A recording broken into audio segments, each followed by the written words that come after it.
भारत माता शिव शक्ति अवतार। आज है 12/6/2025। रिवाइज डेट है 26/2/1968। सार है सयाने बच्चे, तुम भरतू हाथ जाएंगे नंबरवार पुरुषार्थ अनुसार। बाकी सारी दुनिया खाली हाथ जाएगी। वह ईश्वर अर्थ दान आदि करते हैं इनडायरेक्ट, उनसे अल्पकाल के लिए मिलता है। और यह है डायरेक्ट, यहाँ तुमको 21 जन्मों के लिए मिलता है। कितना फर्क है। गीत है शिव स्वागत आज तुम्हारा। बच्चों ने यह गीत सुना। अभी जिसको स्वागत करते हैं वह तो है छोटी बिंदी, उनको जाना जाता है और आत्मा को भी जाना जाता है। इन आँखों से देख नहीं सकते जिसको जानते ही नहीं। उनको अगर साक्षात्कार हो भी समझ न सके, क्योंकि यह है गुप्त। मनुष्य तो समझते हैं उनका नाम रूप ही नहीं है, परंतु तुम बच्चे जानते हो हम उनसे पढ़ रहे हैं। यह तो जानते हो आत्मा ही पढ़ती है, आत्माओं को परमात्मा पढ़ाते हैं। यह कोई भी गीता आदि शास्त्रों में नहीं है। नई बात होने के कारण मनुष्यों को विश्वास नहीं आता, तो फिर ज्ञान यज्ञ में विघ्न डालते हैं। तुम कहेंगे गीता भगवान ने सुनाई ब्रह्मा तन से, वह कहेंगे कृष्ण ने सुनाई। अभी कृष्ण तो ऐसे नहीं कहते हैं, मेरे तन में शिव बाबा कह रहे हैं। यह कहते हैं रूहानी बाप इस तन से बच्चों को समझा रहे हैं, राजयोग सिखा रहे हैं। यह भी कोई नई बात नहीं है, कल्प कल्प ऐसे ही होता है। इसलिए विघ्न पड़ते हैं, समझते नहीं हैं, मूंझ पड़ते हैं। यह ज्ञान फिर कहाँ से लाया? कोई शास्त्रों में तो है नहीं। कभी पता नहीं पड़ता। तुम हो आदि सनातन देवी देवता धर्म के पक्के। तुम्हारी बुद्धि में है ऊंचे ते ऊंच भगवान, फिर उनसे वर्षा मिलता है। नई दुनिया में इन लक्ष्मी नारायण का राज्य था। यह है एम ऑब्जेक्ट। यह लक्ष्मी नारायण भी भारतवासी है ना। तुम बच्चे आकर राज्य करेंगे, फिर यह जड़ मूर्तियाँ आदि होंगी नहीं। जब यह राज्य करते थे तो चैतन्य में थे, अभी उनकी जड़ चित्रों की पूजा करते हैं। यह राज्य करते थे, फिर कहाँ गए यह किसको भी पता नहीं है। प्रश्न भी नहीं उठा सकते, कहाँ भी गए नहीं हैं। वहीं आत्मा एक शरीर छोड़ दूसरा लेती आती है। वर्ल्ड की हिस्ट्री ज्योग्राफी फिर 5000 वर्ष बाद रिपीट होगी। फिर सतयुग आदि में यह लक्ष्मी नारायण होंगे। यह पुरुषोत्तम संगम युग पर राज सीखेंगे। यह तुमको अभी पता पड़ा है। पुरुषोत्तम संगम युग पर यह राज्य सीखे, अर्थात राधे कृष्ण की आत्मा ने राजयोग सीखा। राधे कृष्ण अब है नहीं। 84 जन्मों के अंत में शरीर तो सावरा ही था, गोरा नहीं था। नहीं तो श्याम सुंदर नाम ही क्यों पड़े?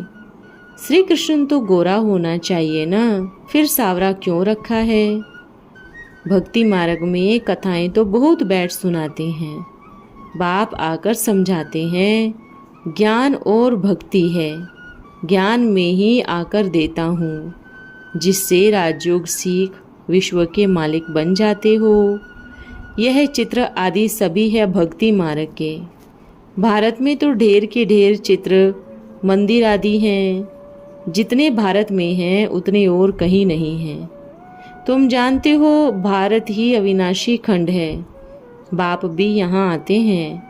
पतितों को पावन बनाने भागीरथ में आते हैं। भागीरथ तो एक ही गाया हुआ है। यह है भाग्यशाली रथ। बाप ही पूरा राज आकर समझाते हैं। वह रचता बाप ही रचना के आदि मध्य अंत को जानते हैं वह है स्वर्ग का रास्ता, तो जरूर नरक भी होगा ना। इसलिए बाबा ने प्रश्न बनाई थी, तुम सतयुग के श्रेष्ठाचारी हो या कलयुग के भ्रष्टाचारी हो। हर एक अपने से पूछे। मनुष्य अपने को श्रेष्ठाचारी तो कह न सके, सतयुग तो अभी है नहीं। प्रश्न बाबा ने बहुत अच्छे निकाली थी, पता नहीं छपाई है या नहीं, कोई की बुद्धि में बैठा होगा या नहीं। कोई की बुद्धि में आ जाता है तो झट काम कर लेते हैं, नहीं तो अपनी मत पर कुछ न कुछ बना देते हैं। गोल्डन एज और आयरन एज तो है ना। सतयुग सतो प्रधान दुनिया में आदि सनातन देवी देवता ही रहते थे और कोई थे नहीं। तुम बच्चों को ही बाप फिर से देवता बनाते हैं। देवताएं होते हैं सतयुग में, है वह भी मनुष्य, परंतु दैवी गुण वाले होने कारण वह पूजने लायक है। तमो प्रधान मनुष्य सतो प्रधान देवताओं को पूजते हैं। तुम पवित्र प्रवृत्ति मार्ग वाले थे, इसलिए तुमको संपूर्ण निर्विकारी देवता कहा जाता था। यहाँ तो संपूर्ण निर्विकारी नहीं कहेंगे, इसलिए जो नंबर 1 में थे उन्हों की महिमा गाई जाती है। सतयुग आदि में उन्हों का राज्य था, चैतन्य में थे, अभी वह है नहीं। तुम बच्चे बैठ समझते हो, हम आपको राधा कृष्ण अथवा विष्णु के 2 रूप लक्ष्मी नारायण के 84 जन्मों की कहानी सुनाते हैं, यह भी समझते हैं। तुमसे ज्ञान लेंगे वही जो कल्प पहले आए होंगे। तुम्हारे पास टॉपिक भी बहुत है, जैसे आज शिव जयंती है तो तुम कहेंगे हम शिव की बायोग्राफी बताते हैं, वही मनुष्य सृष्टि का बीज रूप है। हम यह सुनाएंगे कि कैसे वह सारी सृष्टि के आदि मध्य अंत का राज समझाते हैं।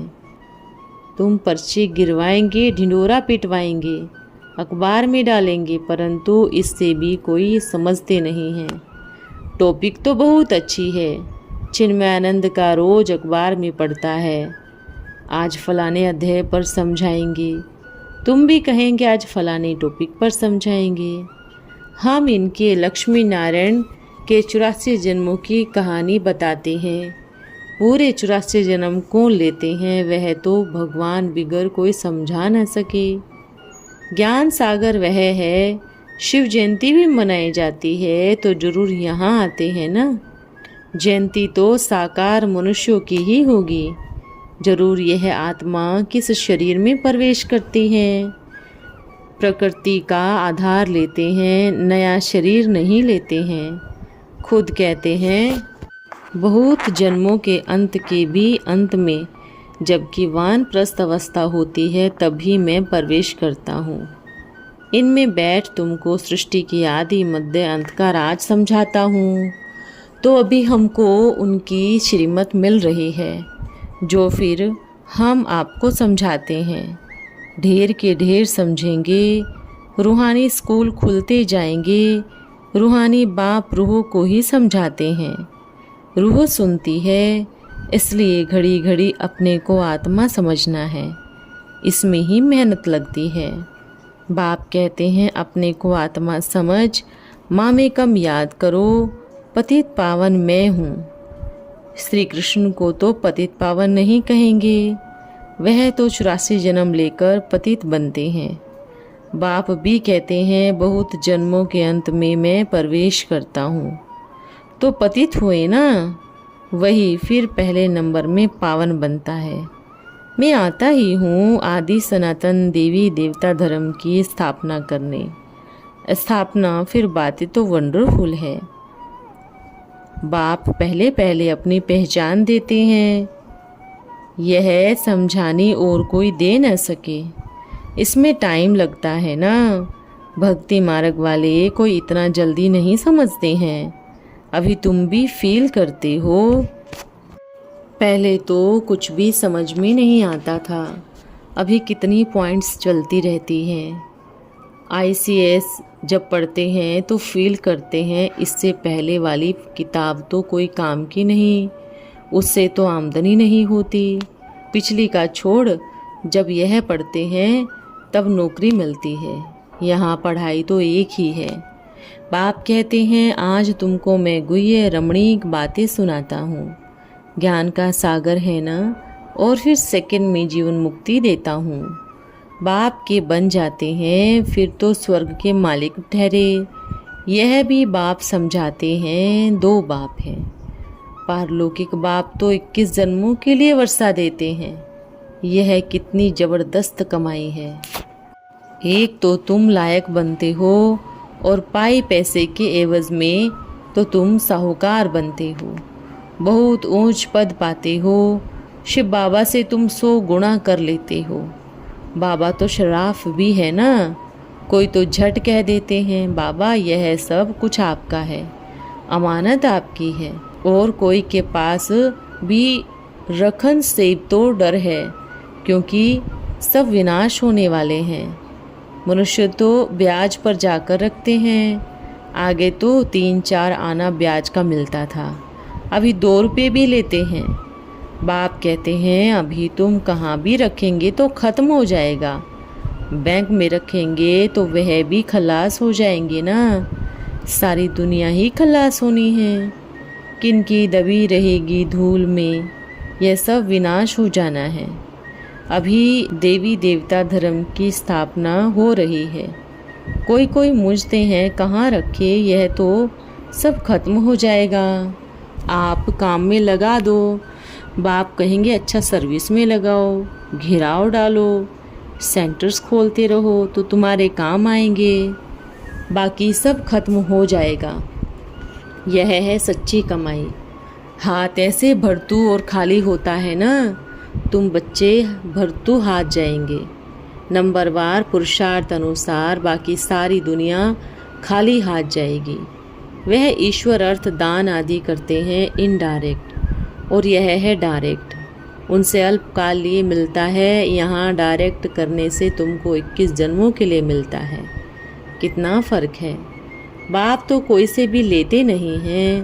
बाप कहते हैं मैं आया ही हूँ श्रीमत देने। बैंक आदि कुछ भी नहीं रहेंगे, स्टेट ही नहीं, फिर स्टेट बैंक काहे का। बाप समझाते हैं बाकी पैसा हम क्या करेंगे, मूल वतन में पैसा आदि कहाँ से आया। मैं हूँ ही मूल वतन का वासी। साकार सृष्टि में तुम आते हो, तुम ही जमा करते हो, फिर भविष्य 21 जन्मों के लिए पाते हो। तुम पूछते हो क्या करें, बाप कहेंगे घेराव डालते जाओ, सेंटर खोलो। कहते हैं सेंटर तो खोलें, अब ब्राह्मणी चाहिए, ब्राह्मणी तो है नहीं। तैयार होकर सर्विसेबल निकलते ही नहीं हैं, बंधन में फंस पड़ते हैं। पढ़कर फिर पढ़ा नहीं सकेंगे तो मिलेगा क्या, प्रजा में चले जाएंगे। यहाँ तो तुम सत्यनारायण की कथा सुनते हो, प्रजा की थोड़ी ही सुनते हो। राजा रानी पद पाना है तो सर्विस करनी पड़े।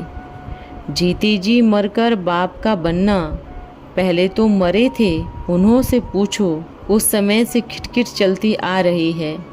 ख्याल नहीं करते यह कैसे हो सकता है, एक जवारी के पीछे इतने सब कैसे जा सकते हैं। ऐसा जादू तो कब देखा नहीं।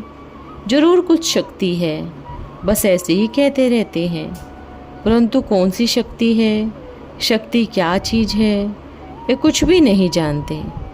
सर्वशक्तिवान तो एक बाप ही है, जिसको राम भी कहते हैं। इस समय है रावण राज्य, 5 विकारों की कितनी शक्ति है। रावण मरता ही नहीं है, भूत बनाकर जलाते हैं, तो फिर जाते हैं लंका लूटने।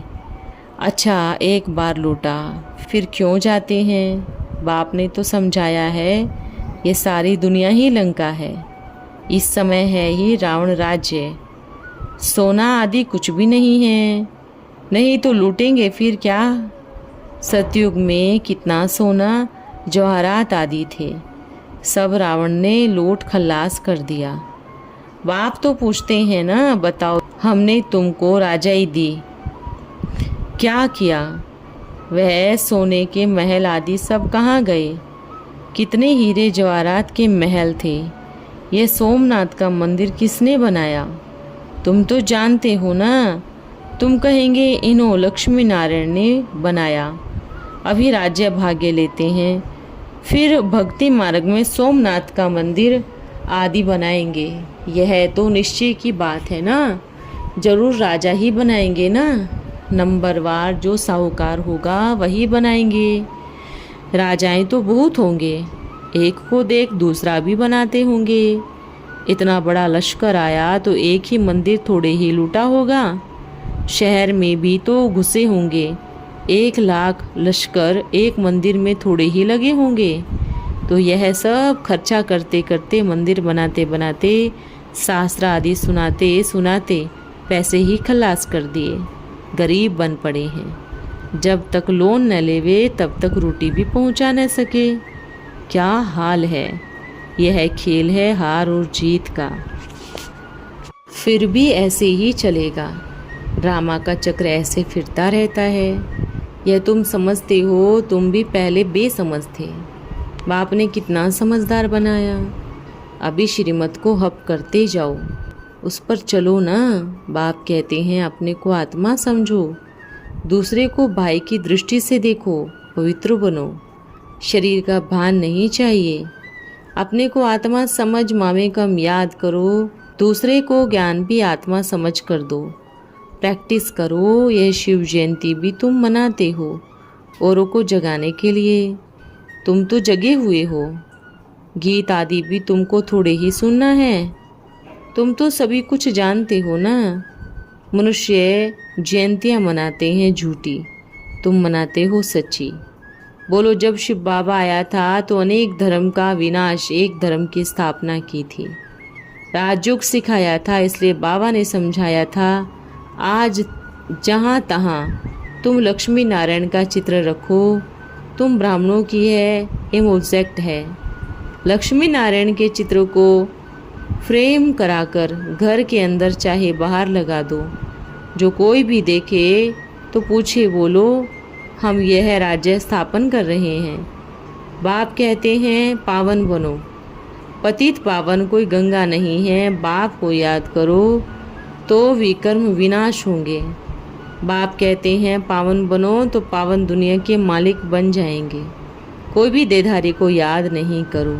अच्छा, ओम नमः शिवाय। वरदान है अशरीरी भव। अंत में प्रकृति के 5 तत्व विकराल रूप धारण करेंगे। 5 विकार भी अपना शक्तिशाली रूप धारण कर अंतिम दांव लगाएंगे। ऐसे समय में विशेष रूप से समेटने की शक्ति को बढ़ाने वाले की आवश्यकता है। अपने देह अभिमान के संकल्पों को, देह की दुनिया की परिस्थितियों के संकल्पों को, क्या होगा इस हलचल के संकल्प को भी समेटना है।